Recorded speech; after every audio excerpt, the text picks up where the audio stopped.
Yes, yes, yes. Oh, you know what that sound means. It's time for In the Paddock F1. Greeny and the Cheese. We have reached the last race in Europe for the season. It's the Italian Grand Prix.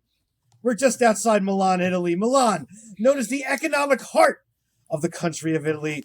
Don't forget about that thriving fashion industry, the Gothic cathedrals. Leonardo da Vinci's Last Supper painting can be found there in Milan. But we don't care about that. This is an F1 show. We care about what's 12 miles north. The Autodromo Nazionale di Monza, otherwise known as the Temple of Speed. That's right. Lower that downforce and keep that right foot pinned. Only 40 gear changes per lap. 11 corners. You give it the full beans for 75% of your lap. Oh, and Monza never disappoints. What an exciting race. From the front of the field to the back. Ferrari at 2, the top 3. Are you kidding me? But that wasn't enough.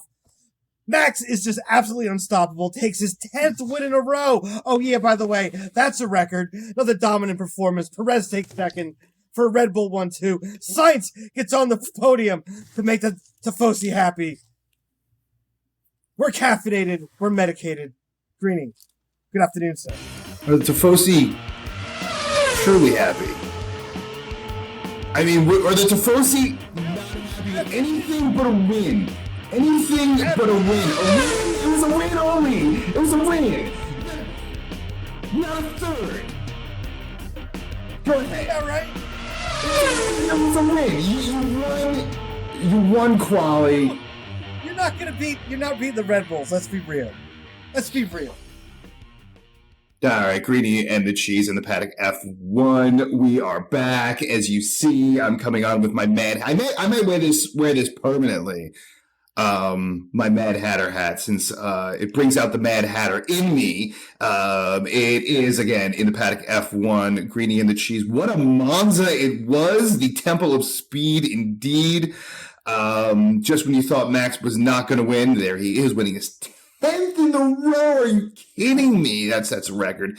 And yeah, I have nothing more to say, but Max is just absolutely dominant. Red Bull is absolutely dominant. For Perez to come back and end up in second, 2 Red Bulls on the podium. Tifosi, they have to be pissed. Come on. I don't want to. I'm not going to sit here with you telling me that a 3rd place was okay. Not okay. You needed 2 on the podium. Maybe not 1 for a win, but 2 on the podium to satisfy. It didn't happen. Leclerc comes in 4th, Sainz in 3rd. I don't know. Maybe I'm wrong. I know I brutally cut you off there in the intro. Maybe I'm wrong. But you tell me why. No, tell me why. As waking up today as a Ferrari fan, why I should feel good about what happened yesterday at Monza. The floor is yours. You got a 3-4 finish. Can't complain about that. Your team is, your car doesn't have the performance of the Red Bull, but the finish behind the Red Bull, that's a positive. Ahead of everybody else. You threw everything in the kitchen sink at it this weekend. Let's be real about that. They basically brought that you did. Spec car. They brought a Monza spec pretty much car to the track for the weekend. New engines. They threw it all at. They threw it all at Red Bull, and it's not enough. The car's doesn't have the same, is underperforming to the Red Bull as everybody else is too. So that's not really saying that much. Everybody else can't keep up with the Red Bulls either. They're just that absolutely dominant. Perez put in a good drive to get second, which is where he should be finishing, behind Max Verstappen, which is just on an unstoppable, ridiculous level right now, winning a 10th race in a row. But you really can't complain that much if you're a Ferrari fan. You got a 3rd place, which is pretty much the best you're going to get, to be honest. To be dead honest. If you're fan of any team outside of Red Bull, 3rd is about where you're aiming for every week. Let's be real. Let's be absolutely real. Only way it's not is because Perez isn't driving to the level that he should be. You threw everything at Red Bull, and you got your 3rd place. The fans were happy. They were very happy. You could see it. they were very happy to get on the podium. That's pretty much where that's where you're going to be. If you got lucky and got a win, superb. That's extra kudos on top of the cake. But let's be real. You're not beating Max Verstappen in the Red Bull. The pace, once he got past Perez, once he got past Sainz, he was gone. He was gone. Absolutely gone. Just took off. And even when Perez got past, he took off. The car is just that much better than everybody else's car. Bottom line. Bottom line. Do I have time for my rebuttal? Do I have time for my rebuttal? Oh, go ahead, Stephen A. Smith. All right, first of all, the fans were just happy to just be out on the track, okay? We missed the last Italian Grand Prix, so at least at Imola. So at least we have somebody on the track in Italy. They got gypped. They did. The fans were just happy to see the end of the race. I think they're just wasted anyway, and they ended up with like an extra hour of track time anyway. And the sun makes you do weird, crazy things. So I don't want to hear that the fans were pumped. The fans were just pumped to be there. All right, the fans were just pumped to be there. And you're on pole. You're expected. You're on front row. You're on pole. You're expected to finish first or second. You're on pole. You're expected to finish first or second. All right, that's that. That's that point. You threw everything in the kitchen sink, and you still can't beat Red Bull. Nobody else can either. So? Nobody else is Ferrari. Nobody else is Ferrari. And how many seconds has Alonso had this year? They're like 45 years old. 42, sorry. 5? 5 second places? Yeah, maybe. So yeah. That's my rebuttal. Take it or leave it, but that's pretty weak. Come on, everybody even in the paddock knew. Everybody in the paddock knew Max was going to win that race. Everyone knew Max was going to win the race. That's fair. That's fair. I'm not saying for the win. I'm not saying for the win. I didn't say for the win. I said for second at least, and be competitive for second. I think most people in the paddock knew that Perez was going to end up working his way to the field. We've said that before, and he hasn't. The car is quicker. Well, because Perez, as we know, is just not driving at the level he should be. We've said this 3 weeks in a row. How many times have we said that on this show? If he doesn't finish second, that's basically a failure. Yes. So he did not fail.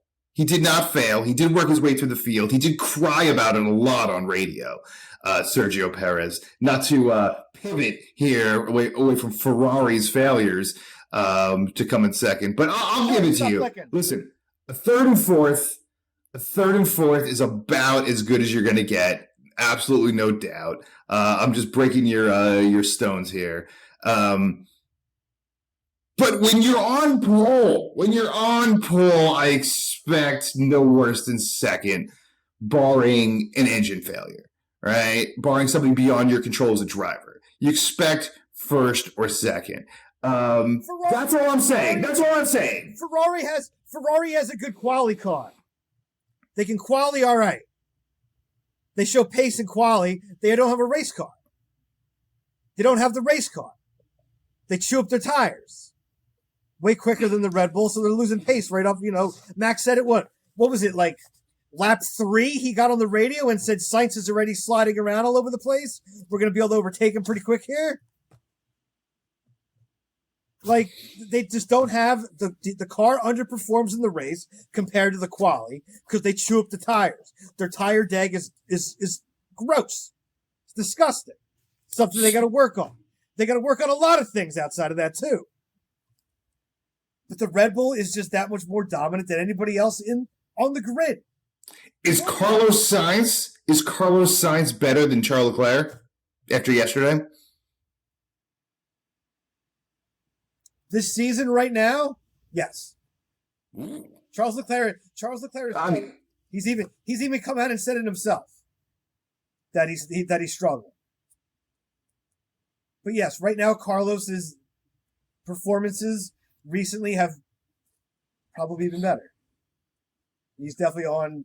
Hey, I think Carlos also knows he's kind of driving for his seat. Well, funny things happen when you're driving for your job.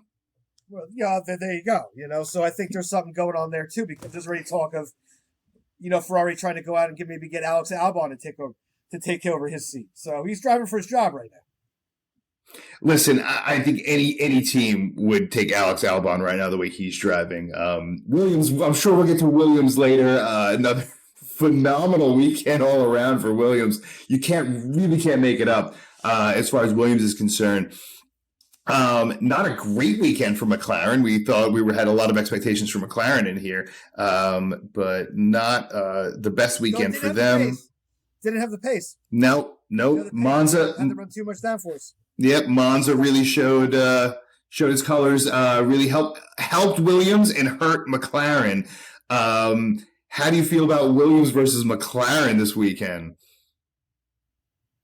Oh, the Williams. The Albon. Was it? Because the Albon, Piastri, and Norris, they were all going at it for quite a while in that race, which was really great. Just excellent defensive driving by Alex Albon. Just another great drive for Alex Albon. Yeah. But I have that a little bit later here in the program, so we'll save that for now. A little allure, a little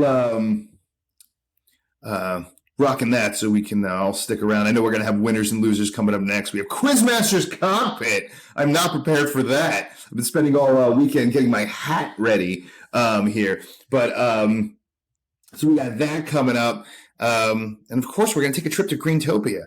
Any lasting impressions for this weekend as Max Verstappen wins 10 in a row, a record-breaking 10 in a row, beats Sebastian Vettel? It's just incredible. Just stupid. And the 1 and 2 now are both Red Bull. So how about that? How about that? 1 and 2 are Red Bull. Greeny and the Cheese in the Paddock F1. We will be back in like seconds. We can just stay here if you want. Hang out. Get that medication going. Get that medication going.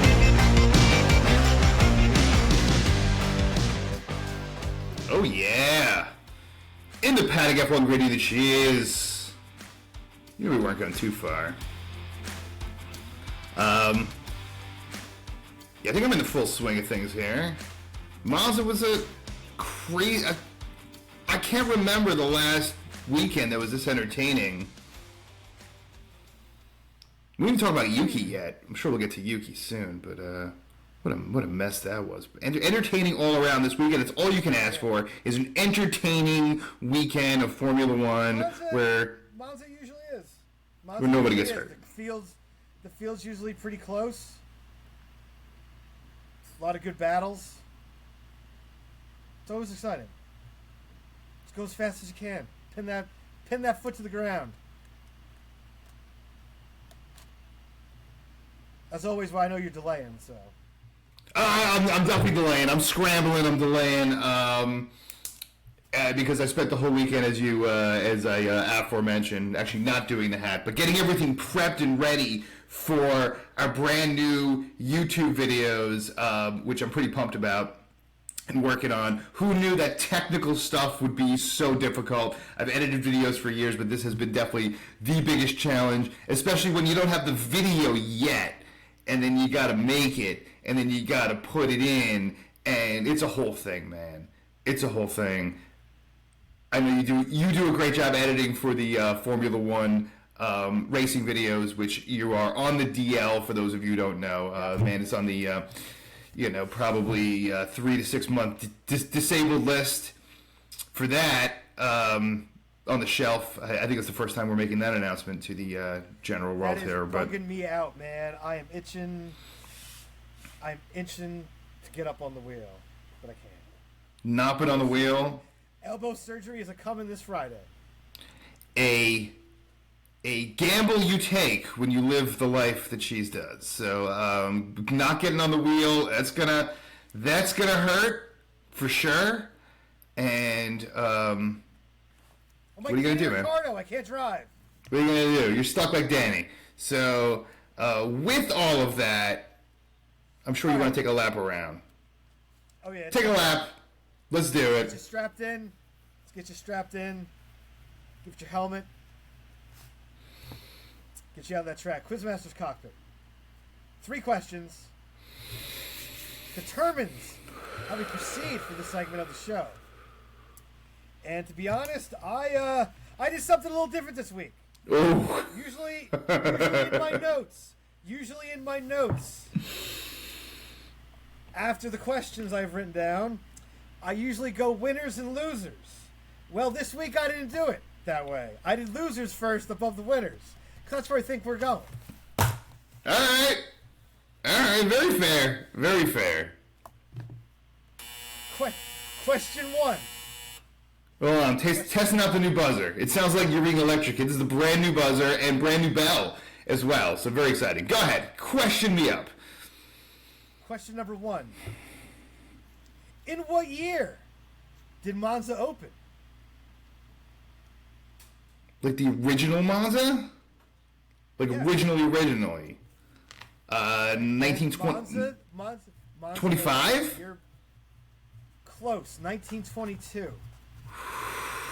101 years. Actually, it's 101 years to the day of the race yesterday. Wow. Exactly 101 Wow. years to the day. Wow. I forgot. No, they did do a thing a couple years ago. It was during COVID. I totally forgot about that. I knew it was around the early 1920s. Well, they also had a big flash in the bottom of the screen during the race yesterday that said Monza, opened 1922. Yeah, I missed that. Missed that. I was hard at work here, man. All right, so we're already done. So go ahead. So you want to just go to losers, or you want to ask me 2 more questions? Either way is I fine. should ask you 2 more questions. All right, bring the questions. This way, the audience at home can play along. How many meters is it from the start to the braking to turn 1 at Monza? I have no idea. They said it during the broadcast as well. Yeah, I know they did. 73. Really? Really? It's like 310. That's a little closer. 290. It's like 290. I thought it was 310. Close. Way better than 73. Well, I already lost here. See, the whole thing is like when you lose the first question, it's over. So my motivation has dropped here. So the only motivation I have is to piss you off. So I can give you bad answers. Those who notice, whenever I get the first question wrong, the second question I usually come back and give you a really bad answer. Because it's over anyway. And then the third question I try to answer just for audience participation. Those of you who got 290 at home, congratulations. That was for you at home who guessed 290. Little crabby today. Not crabby. Question number 3. Keep going. How many wins does Max have at Monza? 3? No, 2. 22 and 23. That's an 0-4. That's an 0 for 3. Yeah, it's been a while since I had an over. It's been a while since I had an over. It's been a while. It's been a while since you had an 0 for. Nah, I didn't do my brush out. As decreed in a prior program, that means you're a loser, so that'll take us right into losers. And my first loser of the week will be Yuki Tsunoda. Doesn't even get to the start. Car smoking in the cockpit on the formation lap. Delays the race. Absolute disaster, but that's, way things have been going for Yuki recently, so he might not have a seat next year. If Lawson keeps driving the way he's been driving. And I'm going to give my other loser to Piastri. Definitely had a points finish in there. So, contact with Lewis. Ruined his race. Those will be my losers. Yeah, I don't know. Piastri wasn't great. I actually wouldn't give Piastri the loser just for that Lewis situation. I think actually Lewis was at fault for that. And in many ways... But it kind of ruined his race. He definitely had a top 10. He had a points finish for sure. Yeah, and I know Lewis picked up 2 places, over the weekend, but I think overall Lewis definitely had a rough weekend as well. And he definitely turned right when he should have been turning left. I don't know, he had no business over by Oscar. Oscar had no business really being in that situation to begin with. He should have been a little further ahead at that point during the race. But so I'm going to give a loser to Lewis Hamilton this week. Rarely gets a loser, but I'm going to give it to him. That was not okay, and I really think that I know he got the 5-second penalty, but the announcers and the broadcasters on the program they're so afraid to be critical of Lewis Hamilton, and that was definitely a situation to be critical of Lewis Hamilton. He definitely turned in right. I mean, it was probably a mistake. I don't think he was intentionally turning in right on Oscar Piastri in that situation, but he definitely turned in right. Not okay, and caused that situation there. And I'm going to go a little further. I'm gonna push on the Yuki situation. I'm going to give it to AlphaTauri, because they shouldn't have put that car out there. When you have a vehicle out there that you know what's going on in your vehicle, I guarantee they were down there in the garage saying, you know what, we'll throw it out there for a couple laps, or we'll see what we get. That was not okay to put the car out there, and then immediately it's disabled, and then you have the whole situation where how long was it delayed for? An hour almost. It felt like, I don't think it was that long, but it was delayed for 20 minutes, quite some time. 20, 30 minutes after you get the cars going, so you have like a half an hour delay after that. You have to know better. You really have to know better before you put your car on the track there, and. Yeah, that's really what all I got to say about that one. So those are my losers for the week, which obviously takes us into winners, sir. So why don't you grab the? I'll take the reins here. Ferrari, got to give it to Ferrari. 3-4 finish. The way things have been going recently, needed this bad. Threw the kitchen sink at it. It was a big weekend to get a 3-4 finish in Monza, and. I'm going to give it to Williams. Alex Albon, fantastic drive. Battled to get those points in 7th. And then Sargent again finishes 11th, almost in the points. I think he got in a little contact there with Bottas there late, that he dropped back a little bit from that point on when he was battling for that 10th spot. But another really just great performance by Williams yet again. Definitely on the up and up here. Looking for Williams. And those would be my winners. Yeah, I'm going to go, even though we gave Oscar Piastri a loser, I think Lando Norris definitely held strong for the weekend. The McLaren definitely has not looked as good as it did over the last 3 races this weekend at all. And even this last weekend, definitely, as you mentioned earlier, the downforce definitely played a big role in McLaren not looking fantastic this weekend. So for him to finish 8th and hold on, he was holding on a lot against Alex Albon. Who thought, again, just like you mentioned, Alex Albon and Williams were going to come that hard the whole time. And I got to give it again, back-to-back weeks, Liam Lawson.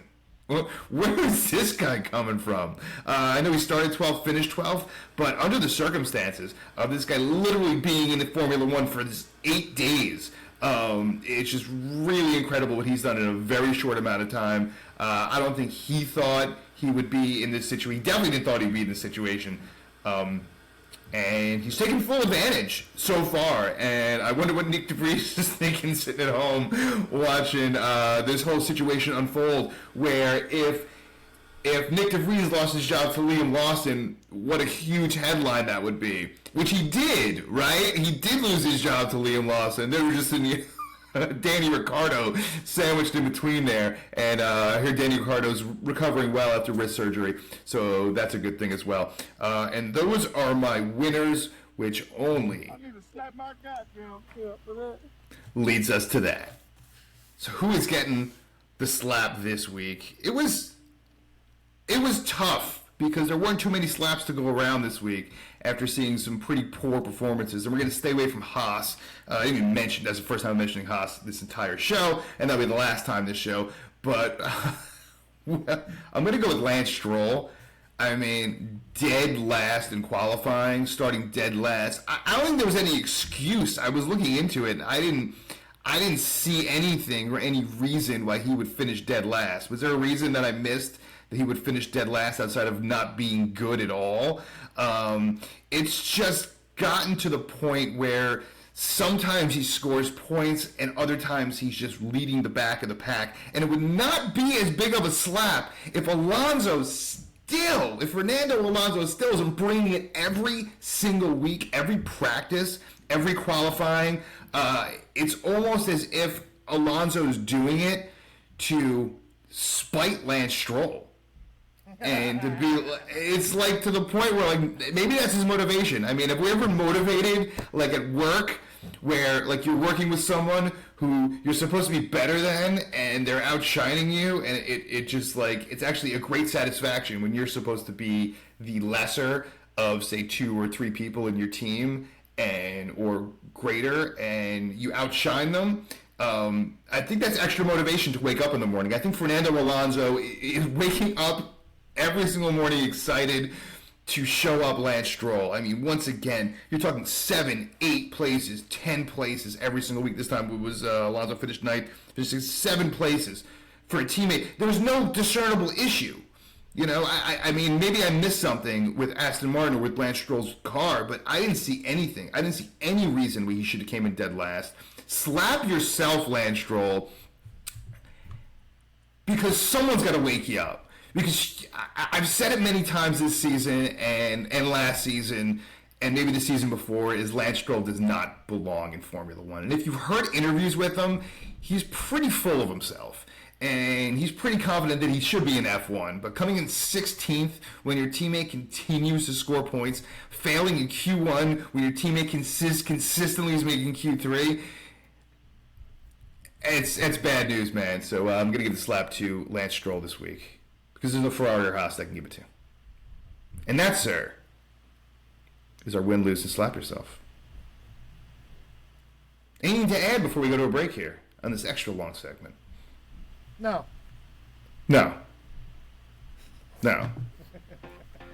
He's done. Well, as we get ready for break, give you a little prelude of what may come, sir. What may come. The Mad Hatter is out. Greenie and the Cheese. If you haven't seen, check out all of our podcasts. They're all free. Everywhere you find podcasts, every episode. This is episode 82 or 83. You find all the other 81. Jump on it. Listen to all of them this weekend. Listen to all of them. Take your time. Listen to 81. You listen to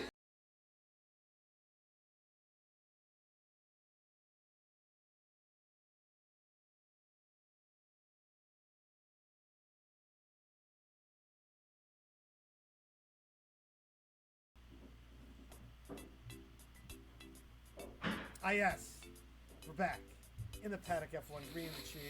Oh, you know what that sound means. It's time to take that fantasy ride to that fantasy island of Greetopia, where the beer flows like wine and the wine flows like beer. And the cannabis, oh yeah, it grows as far as the eyes can see. Look at it. Look at it out there. Wow. Green and luscious. Take a little whiff. That air smells fantastic. We got those tickets in hand as we take a nice stroll to the top of the hill. That casino at the top. Are we cashing in or are we checking out? those steel drums always sound so good. Thank you for all of our listeners in Jamaica. No joke. I don't know if this song has anything to do with it. We ended up with an influx of amazing new fans in Jamaica. So maybe they're enjoying the program. We appreciate that. And I guess we stop that music there. But we don't stop, and I preluded it, those who are loyal, long-time listeners of the show, and I know you're out there. Every time I hit my trifecta, oh yeah, we play Hall & Oates. Making my dreams come true. I thought we only play that when you hit the... Yeah, well, I've had a rough year, so just give me a break, alright? I thought about that. But then I went through all the trouble uploading the damn song, and then I'm like, yeah, use a game when it's 3. But I'm like, screw that. Screw that, because you know why? Because you know why? Because after that, we are tied, sir. We are tied. I came back. That's right. So I get my song. Because now we're dead heat. It's a dead heat. We got 8 races to go. Yeah. Flat-footed the rest of the way. We're dead even. I have 5,600 greenie bucks. You have 5,600 greenie bucks. You ended up even. You took Max for the win. You blew your trifecta because you had Carlos Sainz finishing second, I think. Yeah, blew that. Captain says earlier that there's no way that anyone but a Red Bull can come in first, second, and you pick Ferrari to come in second. So you lose on that. You deserve that. And yeah, I sit here hitting the trifecta. We both lost actually you split, so you got a lesser payout for the gainer, which you took. The heck did you take? Oh, Lance Stroll, our slap victim of the week. So you grabbed that guy. At least you got some partial payout coming from 20th to 16th. Congratulations with that. But the Bottas, Valtteri Bottas, starting 14th, finishing 10th and in the points, technically would get that, so you get a little bit lesser payout for that. I took Esteban Ocon, who didn't even finish the race. So congratulations to me. So yeah, there we are. Dead heat tied. The Mad Hatter hat stays on for the rest of the season, and maybe we'll get a new hat for next season. But for now, we'll have the Mad Hatter hat. I might have to get some matching attire as well. No robes, so don't ask me for that. But if you have a suggestion for matching attire, or maybe even another hat to wear for next season, hit us up in the comments, or email us, of course, at inthepaddock.usa@gmail.com. With all of that, sir, are you ready? First of all, any final comments for your Greenie Bucks for this week? No. There's a good excitement there for the end of the season.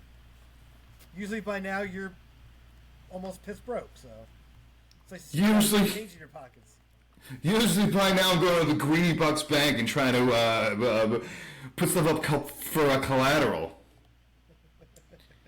Anyone interested in some vintage Star Wars toys?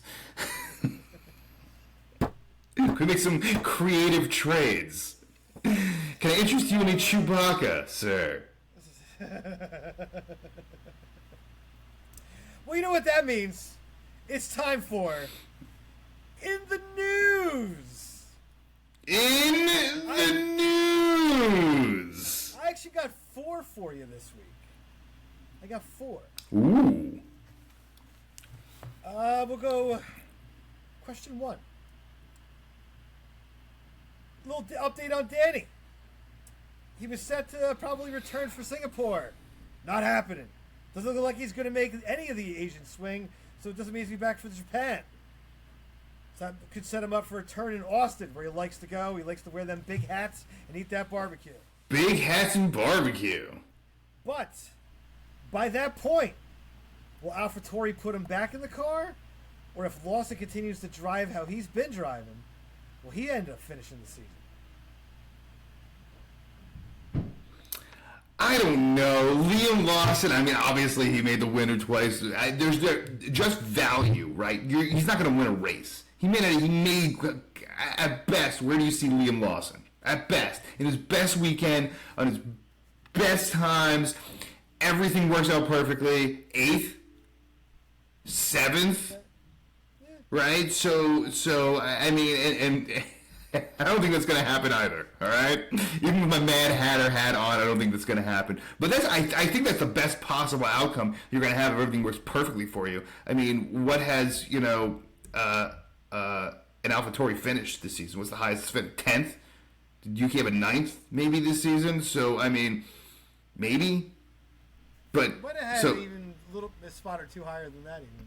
So, but with that, so that's pretty much your best possible outcome. Are you looking for another driver for next year? What does the next season look like? Is Yuki battling for his job after 2 weeks in a row I know his car didn't even make it to the start line. But 2 weeks in a row, he lost to Liam Lawson, who both finished the race both times, and he finished either behind him or didn't even start the race. So I think Lawson's going to have 2 more races, looks like, at least. So I think you evaluate that, and I think he might backdoor himself onto the team, but not for Danny's spot, but for Yuki's spot. How about that? Ooh. How about them apples? Do you like apples? Oh yeah, a little spice. I like it. I like. All right, more stories. Let's do it. Question 2. Carlos Sainz was robbed outside his hotel hours after the race. Should the robbers run and hide from the Tifosi? You know, I heard about this last night, and we're coming to you the day after the race, so we have some other stories that might have come out, 24 hours after the race is over. But I guess it's dangerous in Italy. I'm not going to get into Italian politics or how I feel about the way the country is going. I'm going to stay clear of that. But it could happen anywhere. I think if I'm someone like Carlos Sainz making $20-30+ million a year, I think you hire some kind of security for yourself. You don't put yourself in that situation, or you don't put yourself in that situation at all.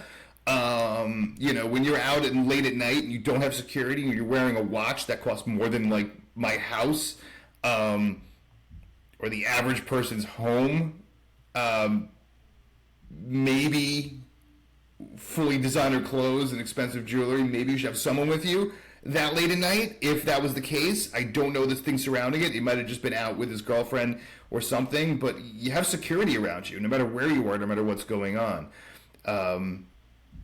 Just because I guess maybe you feel comfortable, but I think overall, this is not the first time we've heard of an F1 driver getting robbed, and maybe I think, and there are very few Formula One drivers. I don't follow European sports as closely overall, but does this happen in football, soccer? Does this happen often? A lot of robberies at gunpoints. A lot more recently.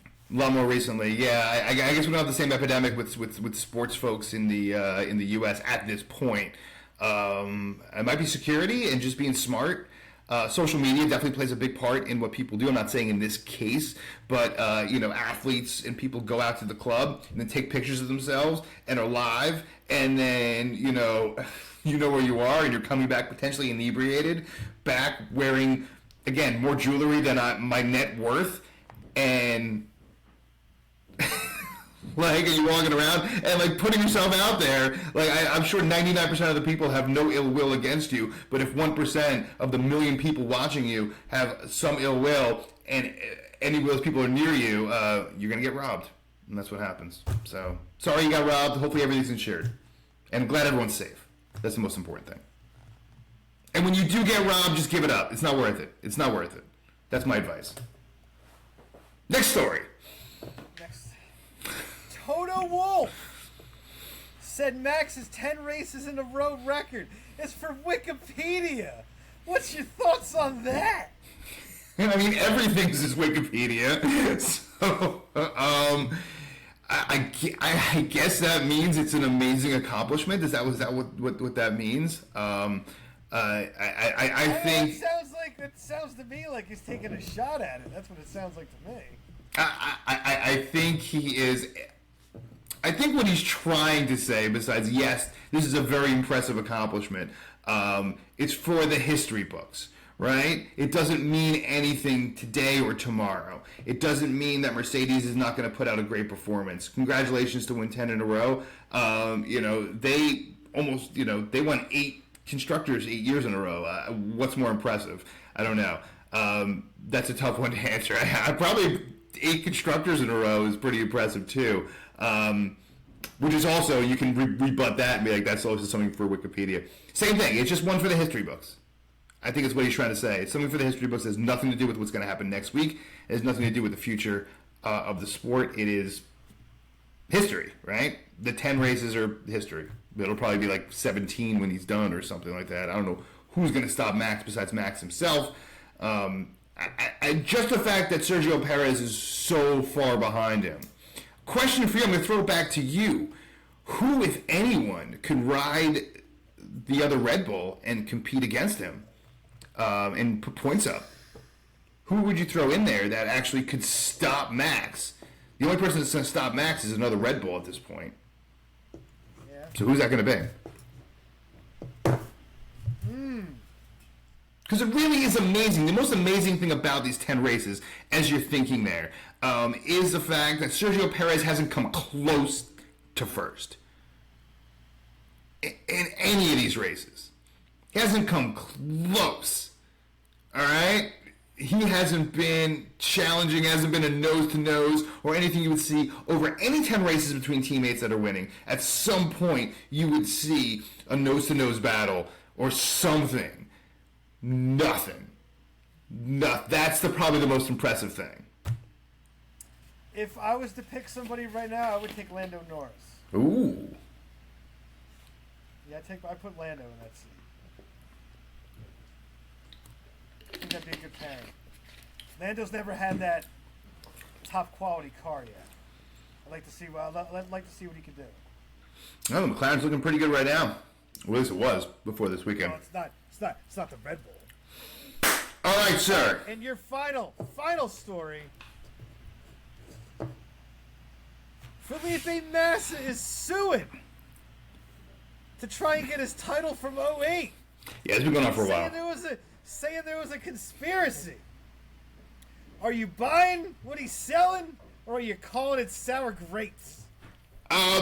So it's not about sour grapes. It's legal here, right? This is not a complaint on Twitter or X or whatever the heck they call it now. This is a legitimate lawsuit that he's trying to push forward against the FIA. And I'm not so well versed in this suit, but don't take legal advice from a man in a Mad Hatter hat. But I think he's more right than sour grapes, and if he has a legitimate case to bring against the FIA, bring it, right? Bring it. But at the same time, there's no way he's gonna ever win. I mean, there's zero chance he's gonna win. It's never gonna happen. There's no way. I mean, in history of sports, I can't think of any time anything was not just rescinded. Things have been rescinded before for cheating or for whatever, but nothing has ever been given to someone else. They might rescind Lewis. I don't think it's going to happen either. Lewis Hamilton. I think it's more likely than give it to Felipe Massa, which I don't think anything's going to happen. I think the lawsuit will go nowhere. They'll give Felipe Massa some kind of job somewhere in Formula One. Maybe he's just looking for a job in Formula One. They'll pay him off. He'll go away, and this story will definitely go away. But it's interesting, and it's an interesting case, and it could set precedent if it goes forward for the history of all sports, right? You go back to the steroid era. I mean, you go back to especially here in the U.S. and baseball, which was a major factor. I can go take some of those Yankee titles away from the 1999 teams. They were using steroids, or the 1989 Oakland Athletics, here again, baseball reference for the two of you who the audience who understand that, but they were cheating, they were taking steroids, they were taking drugs they shouldn't have been taking and winning. So it opens up a whole Pandora's box. It'll never happen. Sports is way too much money to let that happen. The fact that it's even out in the open now is actually pretty amazing, because these things usually are quelled by the media. So it's probably moving forward. We will say. So, sir, those are some great articles I really appreciate in the news this week. Let's talk about the future. Where are we going next? What's it?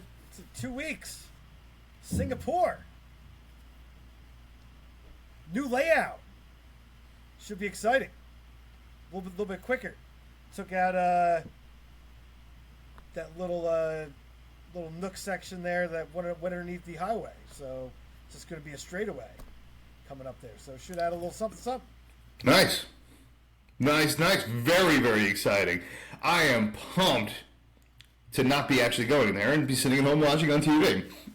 So I would not like that flight, sir.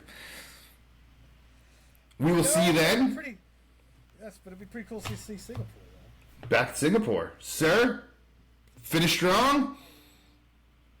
Oh, as always, my friends, stay medicated. Peace.